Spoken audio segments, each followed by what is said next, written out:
میں نے پھر کہا نا جہنم کی سب سے بڑی سزا یہ ہے کہ میری بیٹی کو میرے سامنے آگ لگا دی. یہ کوئی دیکھ ہی نہیں رہا اس بارے. وہ جو جہنم کی تعداد عورتوں کی زیادہ ہے اس میں میری بیٹیاں نہیں ہیں. یہ کون سا رول ہے؟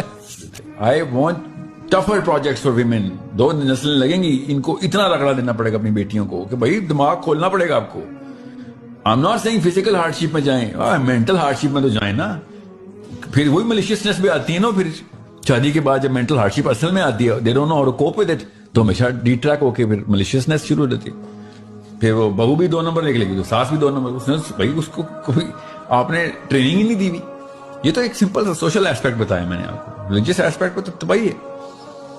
میں نے پھر کہا نا جہنم کی سب سے بڑی سزا یہ ہے کہ میری بیٹی کو میرے سامنے آگ لگا دی جائے. یہ کوئی دیکھ ہی نہیں رہا اس بارے میں. وہ جو جہنم کی تعداد عورتوں کی زیادہ ہے اس میں میری بیٹیاں نہیں ہیں. یہ کون سا رول ہے؟ وہ کسی اور کی بیٹی. I've never seen that hadith being applied as a precise axiom to کہ یار یہ ہمارا ورلڈ ویو عورتوں کے بارے میں. پلیز گائز محنت کرنی ہے. I've never seen this. میں اس کا ورلڈ ویو بتاتا ہوں. اس کی تو بیسک جو فلسفی ہے نا بہت کلیئر ہے. میں نے اس لینگویج میں نہیں دیکھا.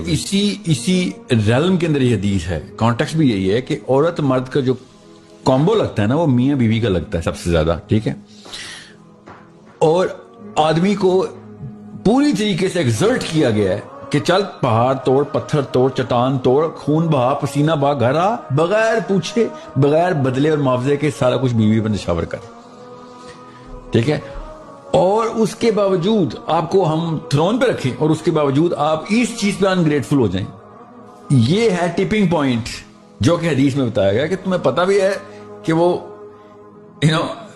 انکنڈیشنلی یہ سارا کچھ کر رہا ہے. یہ جو احسان فراموشی آئے گی نا, اگر آئے گی تو وہ آپ کو وہ نہیں بچنا. اللہ تعالیٰ سب کچھ معاف کرتا ہے. احسان فراموش کو اللہ شدید غصہ کرتا ہے. یار یہ اس سے کمینہ پن تو کوئی نہیں ہے. اور حدیث میں یہ بھی آتا ہے کہ جو مخلوق کا مشکور نہیں ہے وہ اپنے خالق کا مشکور نہیں ہے. تو اس کی جو سب سے نمایاں ایکسٹینشن ہوگی وہ میاں بیوی کا ریلیشن شپ. جی سر, میں حل جزاء الاحسان الا الاحسان, بس یہ بیس ہے میری. جب بھی کوئی مجھے کہہ رہا نا قرآن کا نچوڑ بتاؤ,